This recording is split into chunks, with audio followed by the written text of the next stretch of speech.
कीजिएगा। आप जानते होंगे पढ़े लिखे हुए हैं, बाकी आपसे ज्यादा दिमाग है। आज भुला गई, मेरी बेटी भुला गई तो हम भी भुलाएंगे। मेरी बेटी खिलल मुरझा गई, मैं भी बाकी फैल रही है कि बच्ची का गैंग रेप किया गया था, ये झूठ है। पटना का एक साधारण सा गर्ल्स हॉस्टल और एक ऐसा सच जिसे पहले सुसाइड कहा गया, लेकिन बाद में ऐसा मामला सामने आया कि पूरा बिहार के लोग इस बात का प्रोटेस्ट कर रहे हैं। की दवाई खाई, नींद का गोली खाई है, इसके मेन पार्ट पर भी, प्राइवेट पार्ट पर भी लगा हुआ है, इससे नाखून। 6 जनवरी की सुबह शंभू गर्ल्स हॉस्टल में एक 17 साल की नीट की तैयारी करने वाली लड़की बेहोश पड़ी मिलती। हॉस्टल मालिक मनीष कुमार रंजन कहते हैं स्लीपिंग पिल्स खा ली थी और ये सुसाइड है। पुलिस भी वही बात बोलती है जिसके लिए वो पैसा लिया था। प्रेस कॉन्फ्रेंस, मीडिया, कोई गड़बड़ी नहीं, सब एक सुसाइड केस बता दिया। लेकिन सवाल ये है, अगर ये सिर्फ सुसाइड था तो 5 दिन के बाद पोस्टमार्टम रिपोर्ट आने से पूरा सिस्टम को क्यों लोग प्रोटेस्ट कर रहे हैं? रियलिटी यह है, जो लड़की बेहोश मिली थी उसके साथ ब्रूटली रेप किया गया था और ये मामला को पुलिस और हॉस्टल मालिक के द्वारा दबाया जा रहा था। और ये बात को लोग इसलिए भी प्रोटेस्ट कर रहे हैं क्योंकि उस गर्ल्स हॉस्टल में सेक्स रैकेट चलाया जा रहा था, ऐसा कोई रिपोर्ट के अनुसार कहा जा रहा है। ये कहानी सिर्फ एक मौत की नहीं है, ये कहानी है रेप और सिस्टम की नाकामी और पैसे के दम पर केस को दबाने का। लड़की जहानाबाद की थी, गांव से शहर आई थी एक सपना को लेकर कि नीट क्लियर करना है और डॉक्टर बनना है।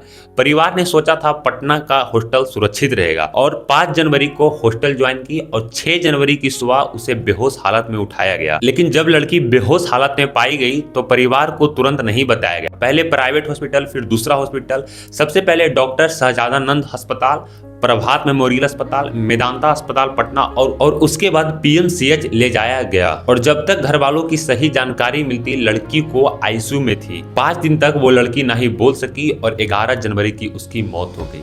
अब सुनिए पुलिस का सबसे पहला स्टेटमेंट। फैल रही है कि बच्ची का गैंग रेप किया गया था, ये झूठ है। सबसे पहले पुलिस ने कहा कि उसके रूम में 90 स्लीपिंग पिल्स मिली है, यूरिन टेस्ट पॉजिटिव है और महिला डॉक्टर खुद बोली कि कोई सेक्सुअल असॉल्ट नहीं है, कोई रेप केस का मामला नहीं है। और मीडिया ने भी यही हेडलाइन चलाई कि नीट स्टूडेंट ने सुसाइड कर ली।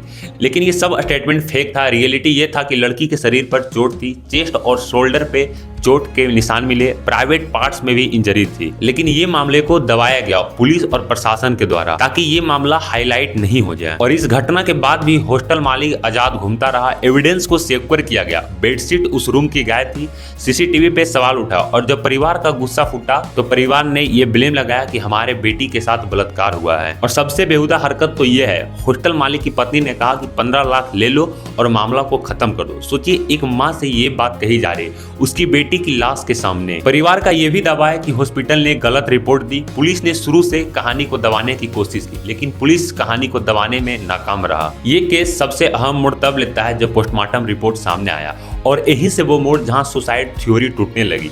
पीएमसीएच के मेडिकल बोर्ड की रिपोर्ट कहती है प्राइवेट पार्ट्स में फ्रेश इंजरी है, टिश्यू टीयर है और ब्लड क्लॉट है। पोस्टमार्टम रिपोर्ट में यह भी मामला सामने आता है कि चेस्ट और शोल्डर पे स्क्रैच है, मतलब ब्रूटली रेप किया गया है। रिपोर्ट साफ करती है sexual assault can not be ruled out, यानी रेप की संभावना को नकारा नहीं जा सकता है। जब ये मामला सामने आया तो पुलिस के पास कोई जवाब नहीं था। एसआईटी बनाई गई, हॉस्टल मालिक को गिरफ्तार किया गया, सैंपल को एम्स भेजा गया। पहले जो केस को सुसाइड कहा गया था वो रियलिटी प्रूफ हो गया। ये घटिया कानून व्यवस्था का साफ साफ दर्पण है जिसमें वो घटिया रूप अपना देख सकता है। लेकिन परिवार आज भी एक ही बात कर रही है, हमें बयान नहीं करेंगे जब तक इस कलेजा के साथ